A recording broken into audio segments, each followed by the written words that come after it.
And how is that different, say, unfolding for a woman who's a high achiever versus a man at the executive level? What are some of the things to address the disparities there? hmm Well, I'll start with the bad news for women first, but then there's a lot of good news as well, which I'll also share with you. So, oftentimes there is financial inequality between men and women.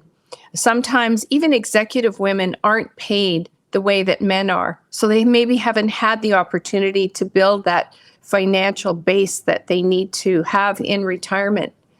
I think the second thing is that women may be held back in their childbearing years, where Hmm. they've maybe stepped away from their careers and professions, and so they've lost out. So those are impacts from a financial perspective that I think have more of an impact on women than they do on men.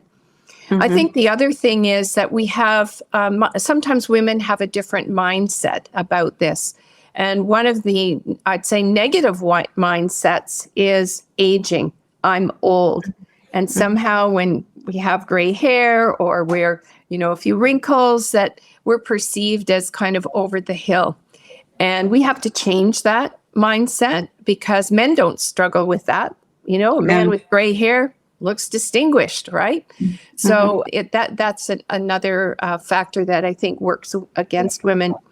Oftentimes, women find themselves alone at this stage of life. We know that there's a high incidence of gray divorce. People over the age of 50 get Oh. divorced. Mm. So a number of women find themselves on their own. We also know that men die earlier than women, and so some women end up as widows. So they may have never contemplated the idea that they're going to head into retirement or spend their retirement years on their own. Hmm. So that's certainly an issue. So I don't want to be all negative about it because I think there's some wonderful advantages that women have as they head into retirement. And I think the first thing that stands out in my mind is the social connectivity.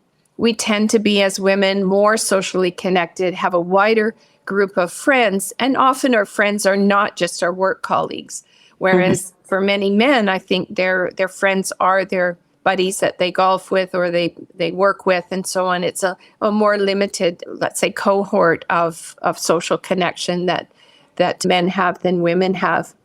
I also think that women are more adaptable. We've had to be adaptable. I know as a mother, a wife, a career woman, and so on, that I had to adapt to many changes. Yeah. And so this is something else in this transition that women have this advantage of being more adaptable. And I think Hmm. women tend to get adventurous at this stage of life. I know a number of women that have embarked on new activities, new hobbies, new careers, etc., have ventured out into completely different areas than they enjoyed during their career. So I Hmm. think women do have some distinct advantages that maybe offset some of the challenges that women face. Yeah. Yeah. The definite advantage is that we have, as women, especially if we have built our career, sometimes even moved from one career to the other, or at least elevated our careers, is that we've gone through something like this before, right? Yes. And we may have had a pause in our career. We may have had a time when we did rethink where we wanted to go from that. So we can always reflect on those times and what we learned from those times to help us through this transition as well.